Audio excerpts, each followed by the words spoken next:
Can you hear me? Yes, I can. Okay, very good. Thank you. So actually, technically, we do have quorum right at this moment in time, but I would rather wait for Trustee Johnson-Burek to return.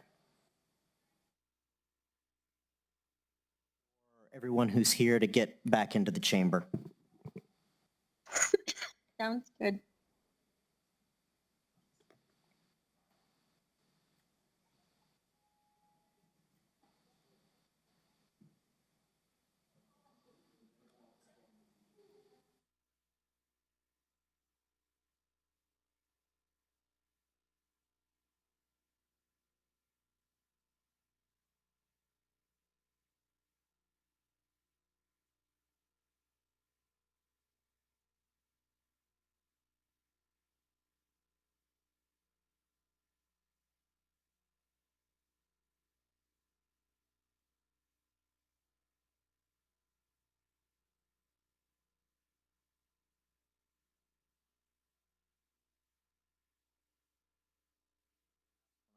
And we appear to have a quorum. Thank you. I'd like to call this meeting to order. It's 1:01 p.m. This is the Mesilla Valley MPO. First up, I'd like to have the Pledge of Allegiance, and then we can do the vote to have online participation. To the flag of the United States of America and to the republic for which it stands, one nation, under God, indivisible, with liberty and justice for all. We have Trustee Merrick online. To enable her participation, I would entertain a motion to allow that. Madam Chair, I move that we allow Trustee Merrick's online participation. Thank you. Second by Sanchez. Thank you. Please, the vote. Thank you. Yes, Madam Chair, this is on the motion to allow Trustee Merrick to participate telephonically today. Mr. Chavarria? Yes. Trustee Johnson-Burek? Yes. Commissioner Shaljal Hernandez? Yes. Mayor Hernandez? Yes. Commissioner Sanchez? Yes. Councilor McClure? Yes. Madam Chair? Yes. Oh, I apologize. Trustee Merrick, you may vote on this item as well. Yes. Madam Chair. Thank you. And now my internet is not working, so I'm up. Next up, I think, is approval of the minutes. Nope, conflict of interest, which I have to be reading. I apologize. Thank you. Does any committee member have any known or perceived conflict of interest with any item on the agenda? If so, that committee member may recuse themselves from voting on that specific matter, or if they feel that they can be impartial, we will put their participation up for a vote of the committee. Any conflicts of interests? No. No. Seeing none, thank you. Next up, public comment. Oh, thank you. I apologize, my internet has gone. Is there anyone here to present public comment? It would appear no. There's another chance at the end, just doesn't, in case anyone arrives. Next up, I'd entertain a motion to approve the agenda. Madam Chair. Madam Chair, move to approve. Sanchez will second. It's moved by Commissioner Shaljal Hernandez and seconded by Commissioner Sanchez. This is on the motion to approve the agenda of today's meeting. District Engineer Chavarria? Yes. Trustee Johnson-Burek? Yes. Commissioner Shaljal Hernandez? Yes. Mayor Hernandez? Yes. Commissioner Sanchez? Yes. Councilor McClure? Yes. Trustee Merrick? Yes. Madam Chair? Yes. Madam Chair, the motion passes. Next up, I would entertain a motion to approve the minutes from February 14th, 2024. Sanchez move approval. Second, Trustee Johnson-Burek. It was moved by Commissioner Sanchez and seconded by Trustee Johnson-Burek. Please. Yes, Madam Chair. This is on the motion to approve the minutes of the February 14th meeting of the MPO Policy Board. District Engineer Chavarria? Yes. Trustee Johnson-Burek? Yes. Commissioner Shaljal Hernandez? Yes. Mayor Hernandez? Yes. Commissioner Sanchez? Yes. Councilor McClure? Yes. Trustee Merrick? Yes. Madam Chair?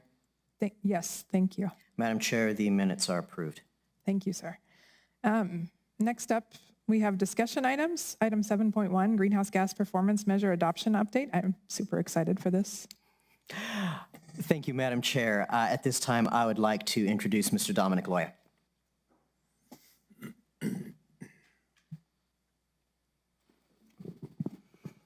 Good afternoon, Madam Chair, members of the Policy Board. So we've had some movement on the greenhouse gas performance measures for the adoption. So this will be an update on it. So the final rule came down basically 2 months ago. 22 states have sued FHWA over it. So there was an extension granted till March 29th of last month. But on March 27th, U.S. District Court did rule in the Northern District of Texas that it be vacated and remanded. So the final rule, U.S. DOT, has been nullified at this point. So in that, basically, states and MPOs are no longer required to submit initial targets at this time. FHWA is going back and reviewing their process and examining their next steps for this. So there was, the main reason we were having issues with this was because of our boundary with El Paso, and I will let Mr. Ray explain more on that. Thank you. This is Andrew Ray again for the record. To update the board a bit on the process that we had started to comply with the greenhouse gas performance measure requirement, and since the committee did not, or excuse me, the board did not meet in March, it's been a while since we have had any dialogue about this, and I've not had an opportunity to update the board as a group. But because of the joint target that was required of Mesilla Valley MPO and the El Paso MPO, we were looking at various ways of accomplishing that. El Paso MPO has a rather difficult situation just within itself of straddling the state of New Mexico and the state of Texas, which adopted or were proposing to adopt very different performance measures for this particular requirement. So they were internally having a very hard time trying to decide how they were going to deal with this issue. And then having to do the joint target with Mesilla Valley MPO just compounded that. So after the last policy board meeting where we discussed this, we started dialoguing with the El Paso MPO about the possibility of adjusting the MPO boundaries to remove the portion of the El Paso urban area that is within Mesilla Valley MPO.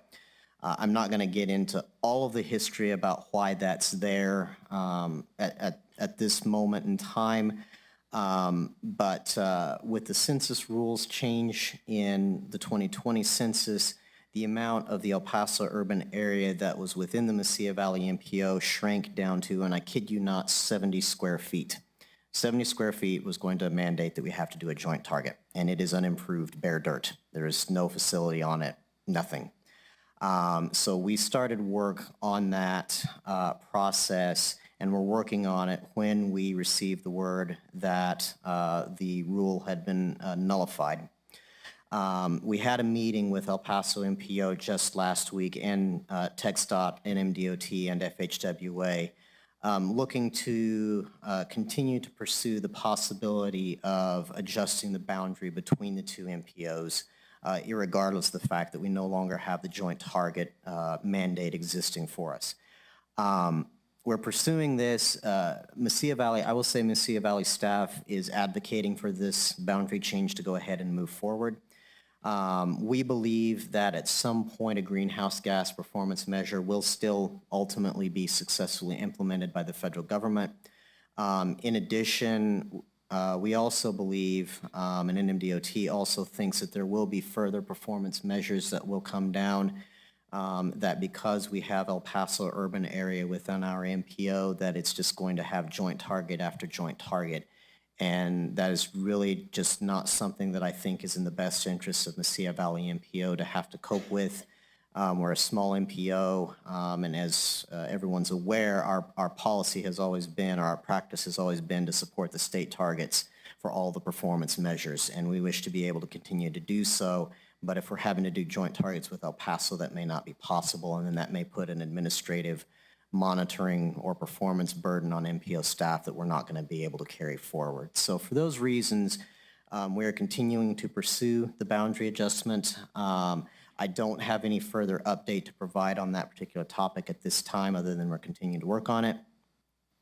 But I do anticipate that sometime within this calendar year, we will be bringing this before the board for consideration and action. So that was basically the entirety of the presentation for the greenhouse gases. So does anybody have any questions?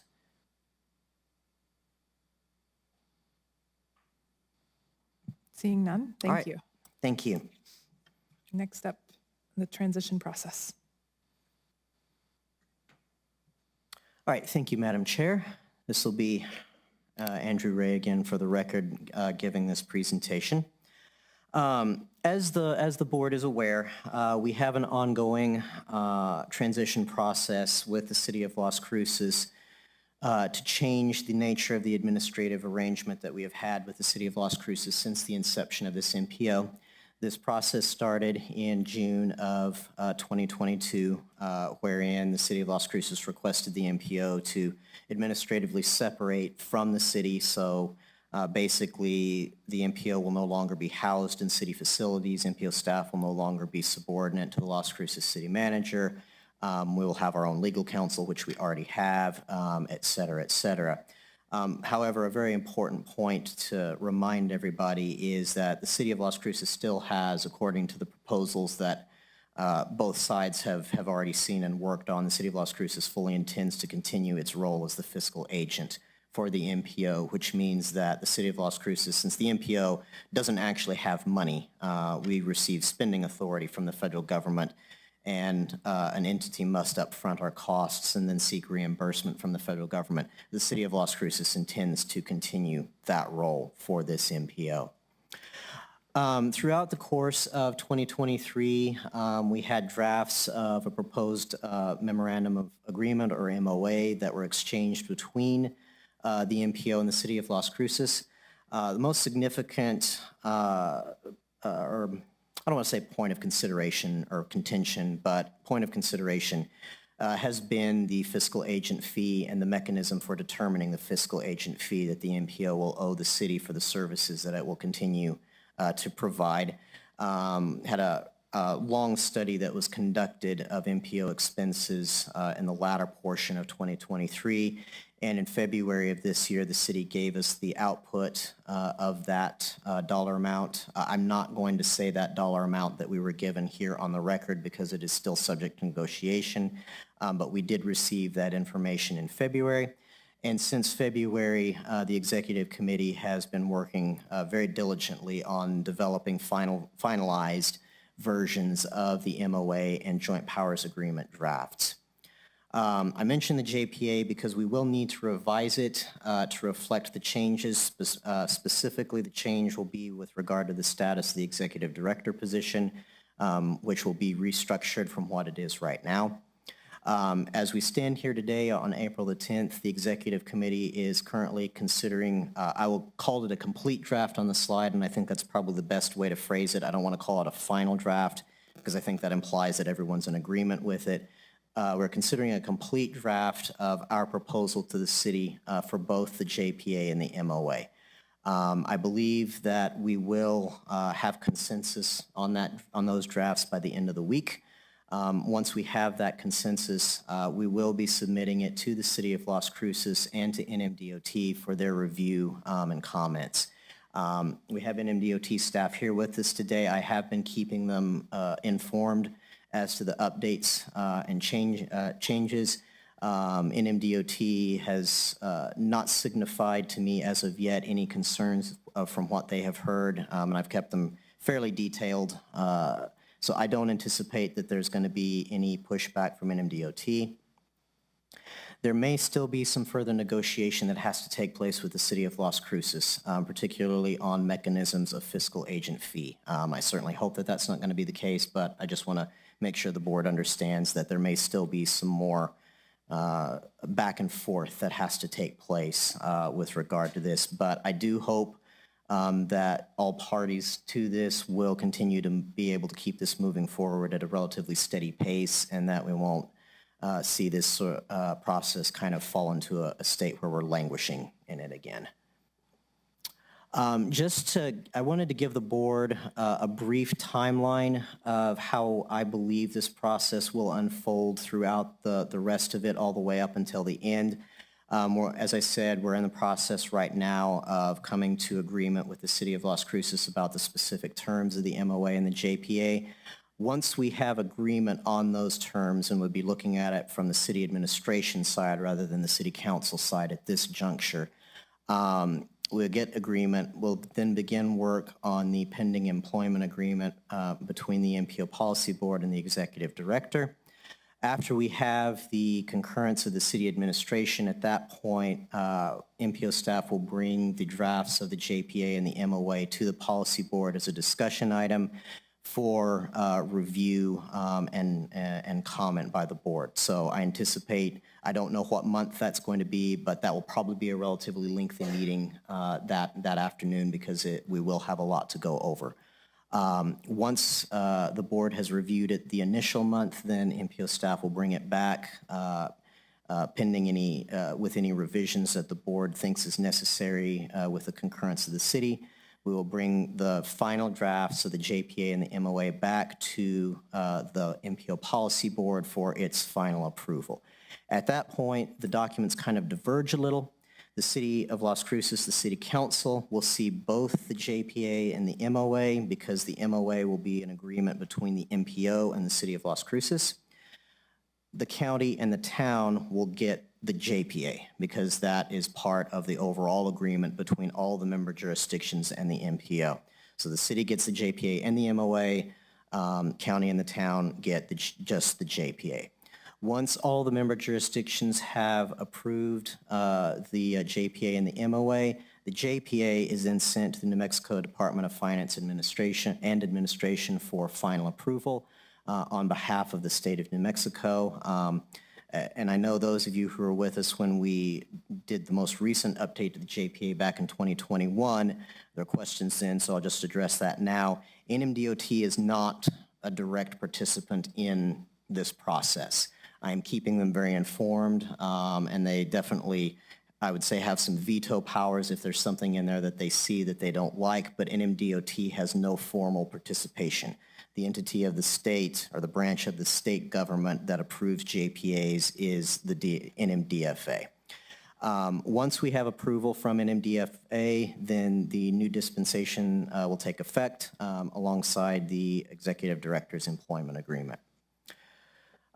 So with regards to the physical move, MPO staff has identified a preferred property after our search to find it. Last week I had a meeting with city IT staff to review the property because as part of the fiscal agent work, the city will continue to provide IT support for us. IT staff were satisfied with the property. They believe that it is suitable for the function and for city to be able to provide the IT support that's necessary. After consulting with the chair, MPO staff, we have begun the early steps of the lease negotiation process with the landlord of the property.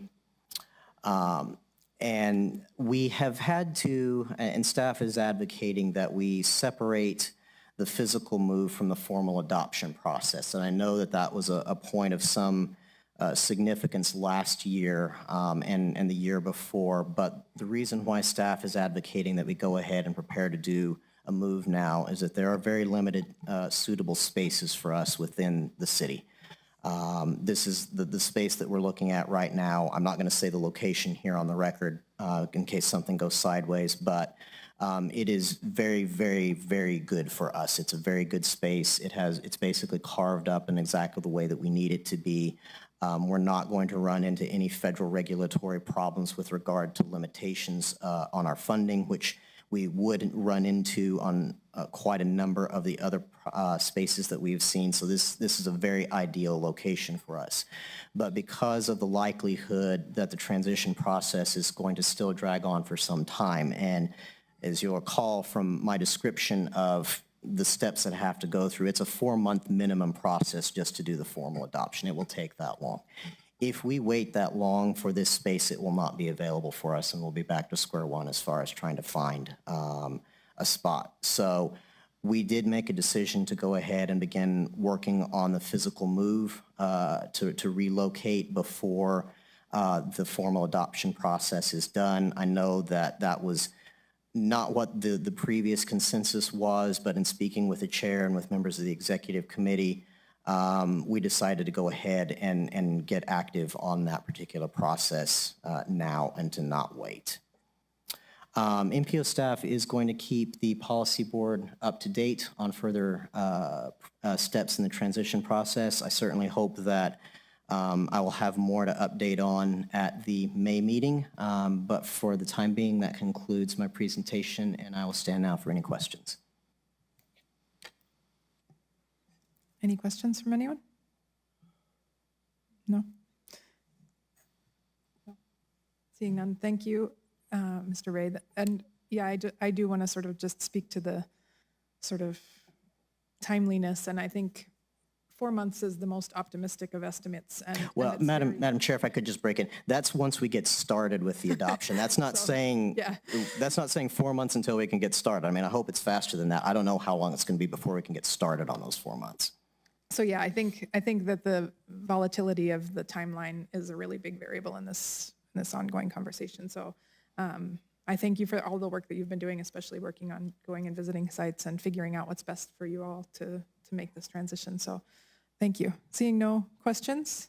Well, actually, Madam Chair, on that note, I would also like to thank the members of the executive committee. They've all put in some extra hours to help support this and have been doing a very good job in providing engagement with this process. And so staff is very appreciative of the efforts of the executive committee as far as moving this forward.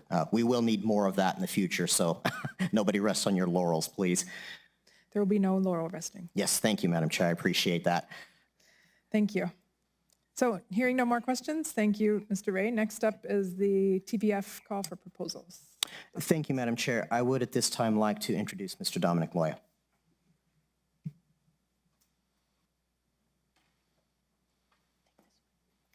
Good afternoon again, Madam Chair, members of the Policy Board. So this will just be a brief update. So we did receive one project for TPF. To let you know, at the end of this week, it'll be going to District 1 for the project feasibility meeting. And then after that, we will begin the process, the MPO process. So on April 16th, it'll be at the BPAC. On May 2nd, it'll be at the TAC. And then you will be voting on it on May 8th. And I will now stand for any questions. Thank you. And this is something that last year, I think we had several and had to vote sort of and prioritize them, but this year that won't be part of this process, eh? That is correct, Madam Chair. Awesome. Thank you, Mr. Loya. Are there any questions? All right, seeing none. Thank you, sir. Thank you. All right, moving on to item 8, MPO board updates. I look to the board to see, does anyone have anything they want to share? Seeing none? None? None? Okay, thank you. Mr. Chavarria, please. Yeah, Madam Chair, members of the Policy Board. I'll start with our US 70 Main Street project, about 35% complete, and we're still looking at October of this year for full completion. We also have on US 70 East Mesa, east of the interstate, we're going to be doing a resurfacing job. We're going to be having some concrete starting this week on that project. It'll be roughly from 5 in the morning to 11. And then the resurfacing of the main line will probably start in mid-May. That work will be night work. And we're probably looking at completing that project in November of this year. Sorry, Mr. Chavarria, just to clarify, this is on the frontage road or the main road, and are there lane closures associated with it? Sorry, just to check. It'll be main line, and we'll have lane closures overnight. Okay, thank you. And then our University Avenue between 478 and New Mexico 28 in front of Zia. We're going to have to rebid that project, and I still don't know, I don't have a date when that's going to happen, but it's going to be here in the next couple of months. our I-25 Loman landscaping project. It's about 60% complete, and we're looking at probably a mid to late June completion for that one. And then, you know, we have district-wide and statewide, we have a litter issue.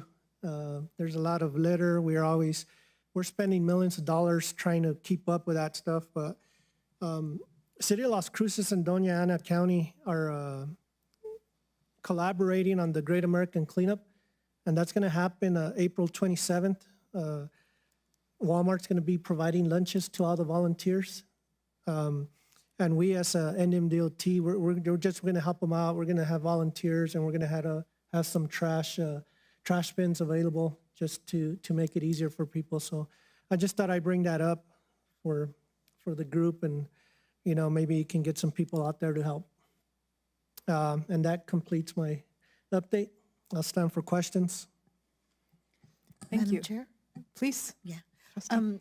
Real quick, why do we need to have to go out and rebid that for the university? We had an issue because we're crossing the railroad, so we have to get approval from them. We did have approval from them, but it wasn't an official approval, so they're got to go back and review and do some paperwork on that. So. Thank you. Thank you, Madam Chair. Thank you, trustee. Other questions for our Madam Chair. NMDOT? Please, Commissioner Sanchez. I'm just curious, and I don't know if maybe now we can follow up, whether right now is the appropriate time or maybe later, but just understanding on Thorpe Road and what's going on with that. I know there's been the most recent public meetings that were going on with latest plans, but it's my understanding that there was some allocations by the state for funding for the project. I didn't know if that is the case, or just trying to understand, I guess, what you guys are seeing in the next stage of the project for Thorpe. Yeah, so I think you were at our first public meeting, and it was, you know, we got a lot of input. This last public meeting that we had, it was really good. We had pretty much what the community wanted. We kind of met their needs, so they were really happy. As far as funding, it is on the list for capital outlay, but we don't know an amount. You know, the list for capital outlay was huge, and the amount of money that was allocated for all those probably isn't enough. At this point, I don't have an answer. I don't have an amount that will be provided for Thorpe Road, if any. Okay, great. Thank you, Mr. Chavarria. Thank you, Madam Chair. Thank you. Any other questions? Seeing none? Thank you, sir. Next up, Mr. Ray, please. Thank you, Madam Chair. Very pleased to remind the board, as you can see, we have storyboards of various MPO maps out to the side for everybody to take a look at.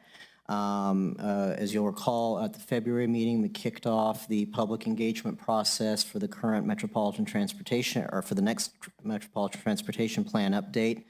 And we have the storyboards here for everyone to review and take a look at if you so wish. We've had a couple of meetings already. We had a very good work session with TAC last week about the MTP. We have further dates that I will relay to everybody here just in case of interest. But tomorrow, April 11th, we will be in the town of Mesilla at the Community Center from 5 to 7. Then on April 16th, we have BPAC. We will have our storyboards there. That's not going to be the BPAC work session because there are a number of action items that we have to do at that meeting in April, and it cannot wait. So we'll be having the BPAC work session at their May meeting. But then on April the 18th, we will be up in Radium Springs. And then on April 23rd, we will be in Vado to kind of get that geographic coverage. We've already done meetings here in the Las Cruces, city of Las Cruces area. Once we get more towards the end of May after the BPAC work session, that will conclude the first round of public engagement. At that point, MPO staff is going to get into the document composition proper and work on the first draft, which we anticipate being able to present sometime around September of this year. We anticipate having the second round of public engagement be September, October timeframe. That's the only update that I have for the board today. Does anybody have any questions? Seeing none? No? Thank you. Do you have any other? That's Oh, that's no, it? that was it. Okay, That's everything that I had. I wasn't Yeah, sure if you sorry. meant for that topic or for your full update. I can understand the ambiguity. No, that was everything that I had in totality. Thank you, sir. And I do look forward to checking out, especially the truck route map. I have a lot of folks calling me about trucks all the time, so I'm looking forward to looking at those. Next up, we have our second batch of public comment. Seeing none? All right, I would entertain a motion to adjourn. So moved, Shalder Hernandez. Second, Sanchez. Bang the gavel. Not my jam. Sorry.